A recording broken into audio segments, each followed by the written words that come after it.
بسم الله الرحمن الرحيم. إلى حضرة النبي المصطفى والرسول المجتبى والحبيب المقتفى سيدنا ومولانا محمد المرتضى صلى الله عليه وسلم وشرف وكرم ومجد وعظم الفاتحة. أعوذ بالله من الشيطان الرجيم. بسم الله الرحمن الرحيم. الحمد لله رب العالمين الرحمن الرحيم مالك يوم الدين إياك نعبد وإياك نستعين اهدنا الصراط المستقيم صراط الذين أنعمت عليهم غير المغضوب عليهم ولا الضالين.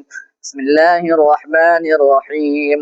لقد جاءكم رسول من أنفسكم عزيز عليه ما عنتم حريص عليكم بالمؤمنين رؤوف رحيم.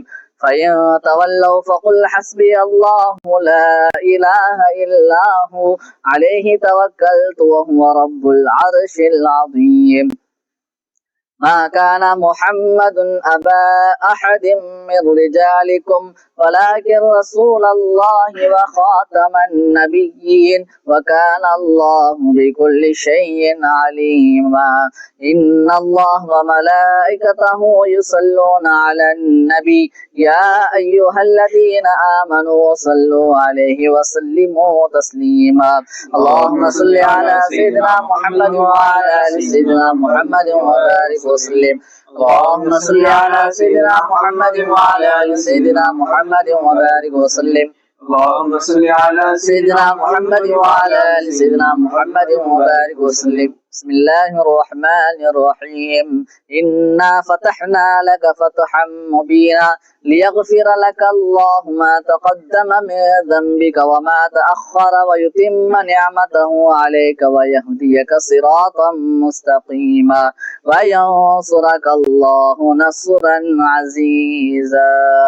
صلى الله على محمد صلى الله عليه وسلم. صلى الله على محمد صلى الله عليه وسلم. صلى الله على محمد يا رب صل عليه وسلم.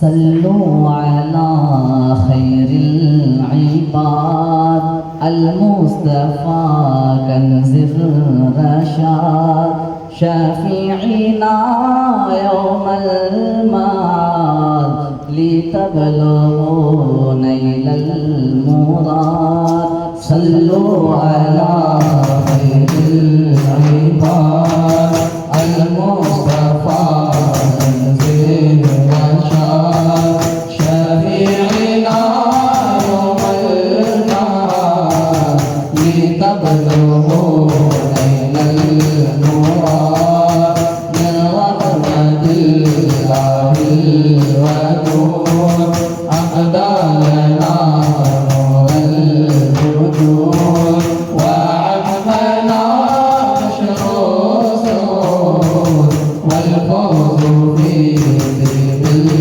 بالإيمان. جمال نور المصطفى وفى وفى بالوفا وعشنا منه صفا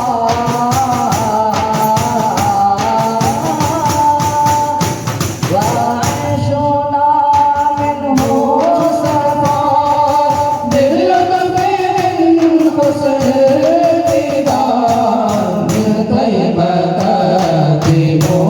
منتشر من طيب سعد البشر من نوره القمر أزكى البرايا خير الله يا صاحب الحسن الكريم يا خير هادي يا شفيع أسأل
الله على محمد صلى الله عليه وسلم صلى الله على محمد صلى الله عليه وسلم صلى الله على محمد يا رب صل عليه وسلم.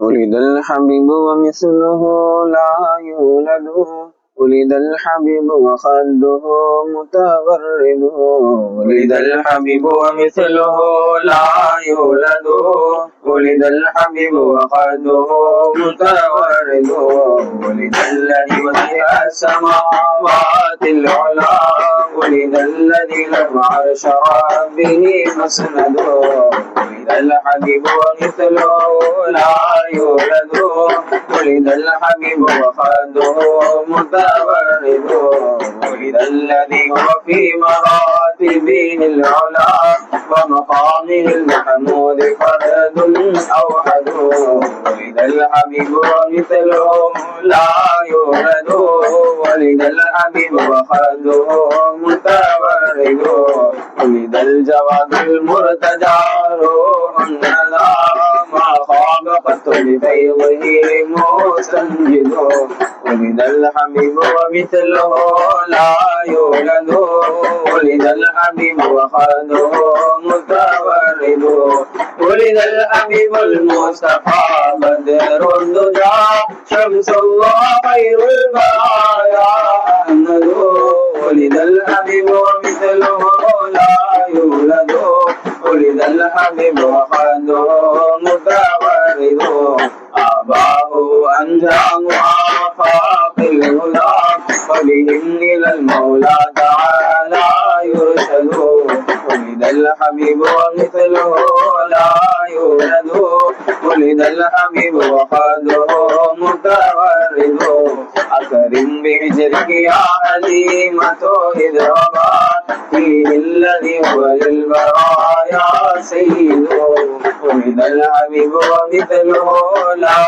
يولد ولد الحبيب وخده متغرد عبد يسر بشهره نار النبي المصطفى عبد شريف أسعد ولد الحبيب ومثله لا يولد ولد الحبيب وخده متغرد رب طه النشيدة فرحنا في عيدنا هذا لفرح أحمد ولد الحبيب ومثله لا يولد ولد الحبيب وخده متغرد يا أيها الذكار مولد أحمد فلكم من المولى تعالى مرفد ولد الحبيب ومثله لا يولد ولد الحبيب وخده متغرد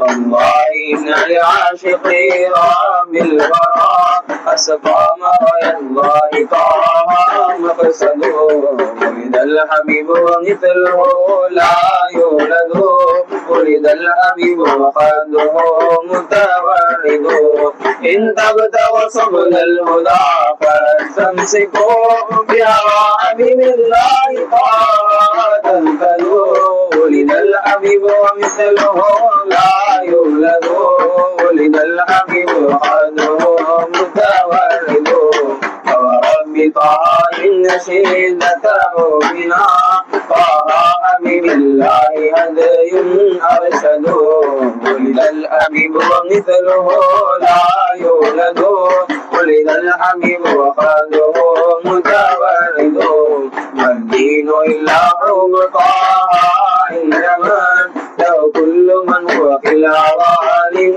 يسجد ولد الحبيب ومثله لا يولد ولد الحبيب وخده متغرد إنا لعبد عبادي أولي عابدي مولى العلا بالبرايا أعبد ولد الحبيب ومثله لا يولد ولد الحبيب وخده متورد يحثك حب النبي المصطفى في الملاهي والمعاصي يزاد ولد الحبيب ومثله لا يولد ولد الحبيب وخده متورد قد صار مرشد مرشدي أهل التقى من جاء بالمصطفى يسترشد ولد الحبيب ومثله لا يولد ولد الحبيب وخده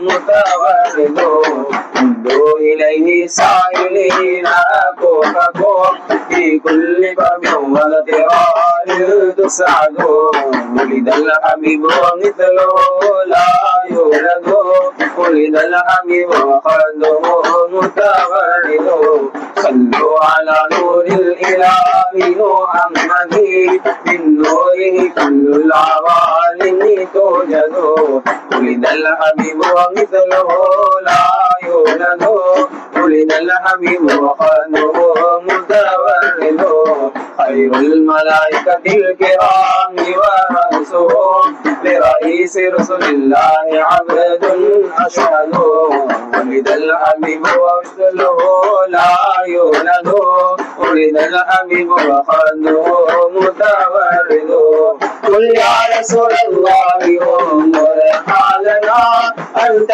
شفيع الخلق أنت محمد ولد الحبيب ومثله لا يولد ولد الحبيب وخده متورد يا مصطفى يا مجتبى روح الندى إني عبيد عبيدك المسترفد ولد الحبيب ومثله لا يولد ولد الحبيب وخده متورد أدنى فقير ذاك سخاف الورى من حاتم يا مصطفى يا أحمد ولد الحبيب ومثله لا يولد ولد الحبيب وخده متورد وتواضع الغبار عليه مصطفى رب البرايا كلها لي سودد ولد الحبيب ومثله لا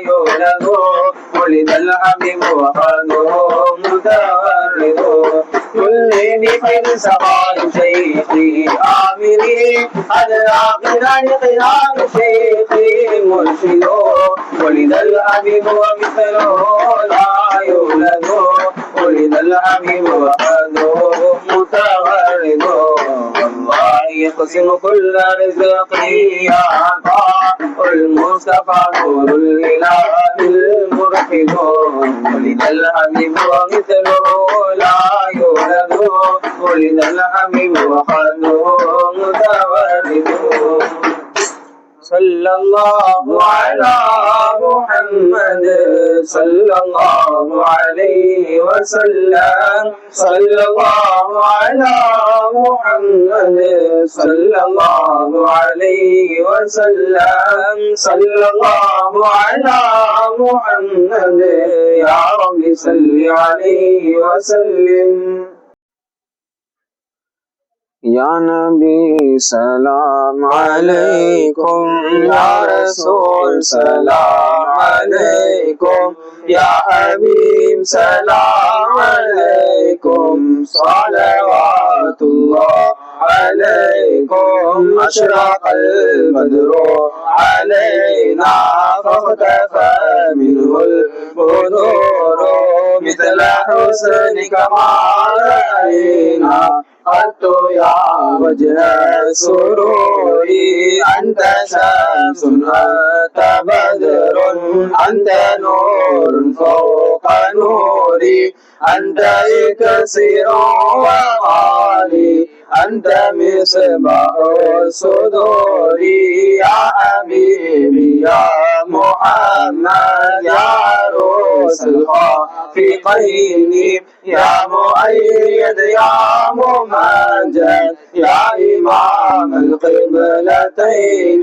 من رأى وجهك واسعا يا كريم الوالدين حوضك صافي المبارك بيضنا يوم النشور أنت غفار الخطايا والذنوب الموبقات أنت ستر المصابي ومقيل العثرات يا ولي الحسنات يا رفيع الدرجات كفروا عني ذنوبي واعفوا لي عن سيئاتي عالم سر وأخفى مستجيب الدعوات ربي ارحمنا جميعا بجميع الصالحات لا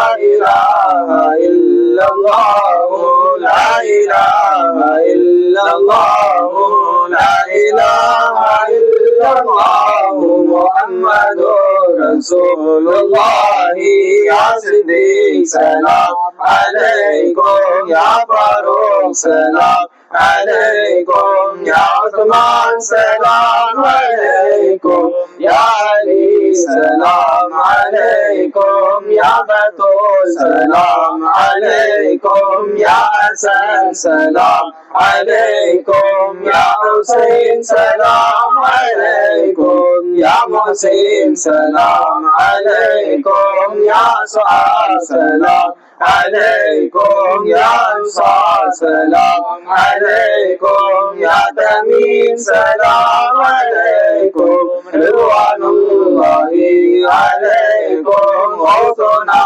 سلام عليكم قطبنا سلام عليكم شيخنا سلام عليكم مولانا سلام عليكم يا خواجة سلام عليكم يا ميران سلام عليكم يا نوري سلام عليكم رضوان الله عليكم سيدي سلام عليكم مرشدي سلام عليكم يا عمري سلام عليكم رحمة الله عليكم صلى الله سلام عليكم صلى الله سلام عليكم صلى الله سلام عليكم صلوات الله عليكم.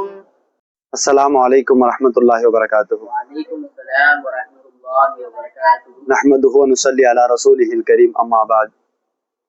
அல்லாஹ்வுடைய மிகப்பெரிய கிருபை, அல்லாஹ் நம்மை பெருமானார் ஸல்லல்லாஹு அலைஹி வஸல்லம் அவர்களை பற்றி பேசக்கூடிய இந்த புனிதமான மஜ்லிஸில் அமர வைத்திருக்கின்றான். அல்ஹம்துலில்லாஹ்.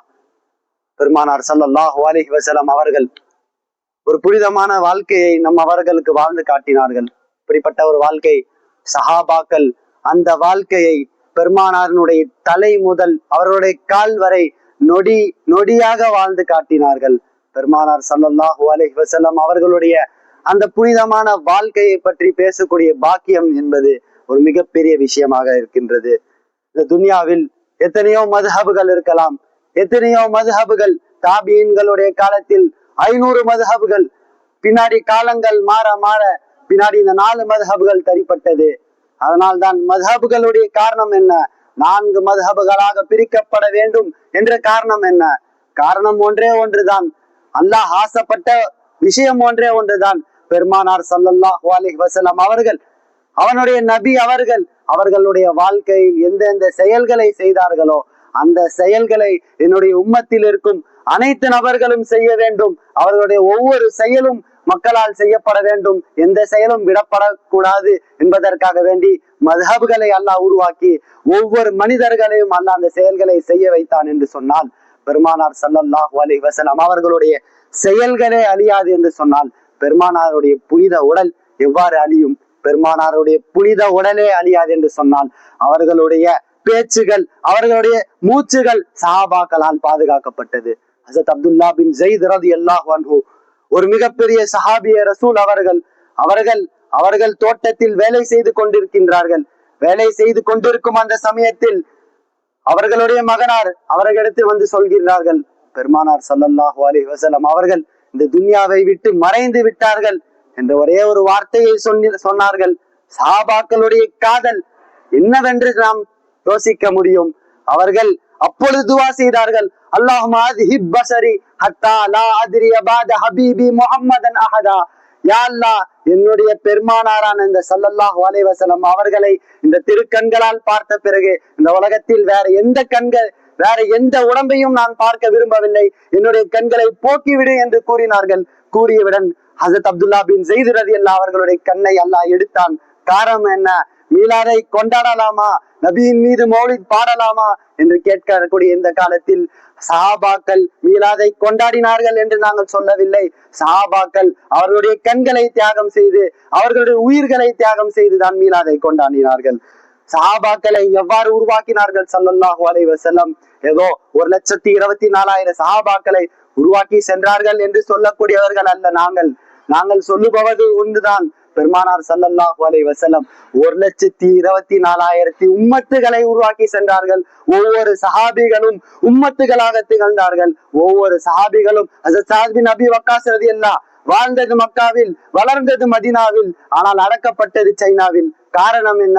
ஸல்லல்லாஹு அலைஹி வஸல்லம் ஹஜ்ஜத்துல் வதாயில் ஃபல்யுபல்லிகி ஷாஹிதுல் காயிப், இங்கிருந்து யாரெல்லாம் செல்கிறார்களோ பார்க்காதவர்களுக்கு தப்லீக் செய்துங்கள் என்ற அந்த ஒரே ஒரு வார்த்தைக்காக வேண்டி அந்த குதிரைகள் எந்த திசையில் இருந்ததோ அந்த திசையிற்கு கிளம்பி சேர்ந்தார்கள் சஹாபாக்கள்.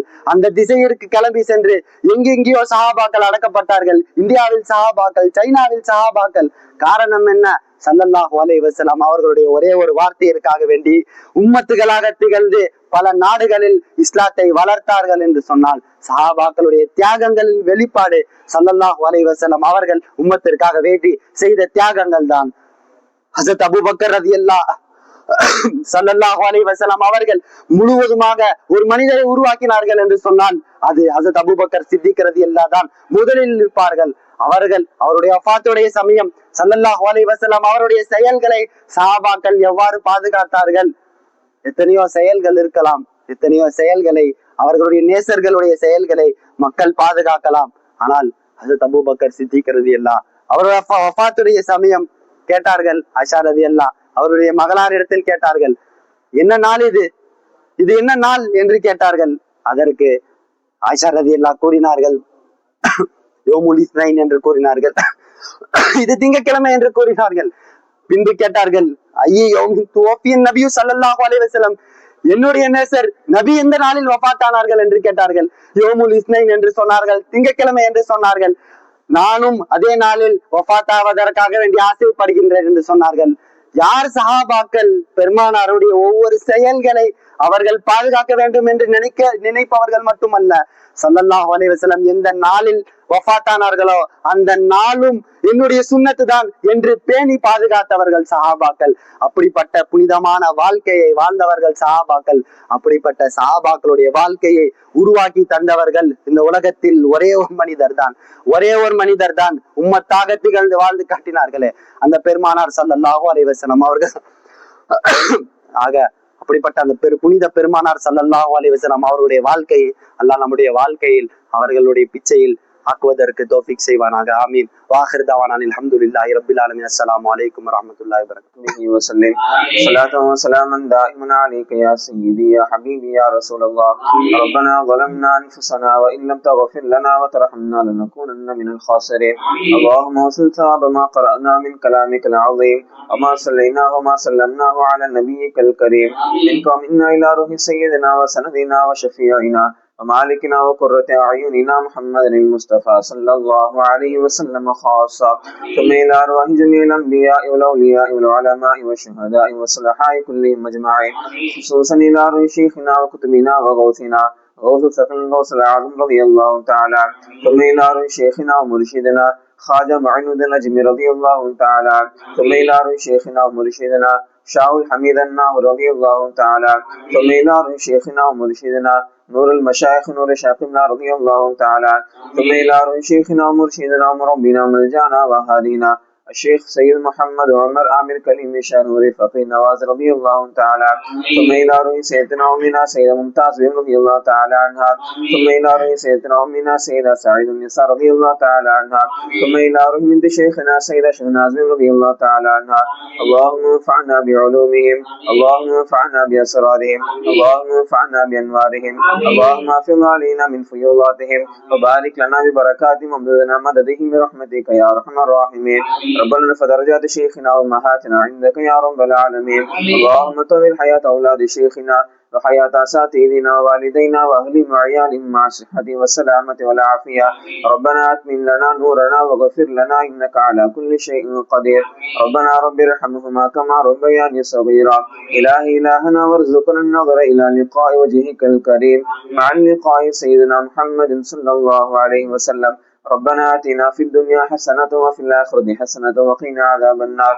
وسهل يا إلهي كل صعب بحرمة سيد الأبرار سهل. وصلي وسلم وبارك على سيدنا محمد النبي الأمي وعلى أبويه وآله وصحبه وسلم. سبحان ربك رب العزة عما يصفون وسلام على المرسلين الحمد لله رب العالمين. الله على محمد صلى الله عليه وسلم. صلى الله على محمد صلى الله عليه وسلم. صلى الله على محمد يا رب.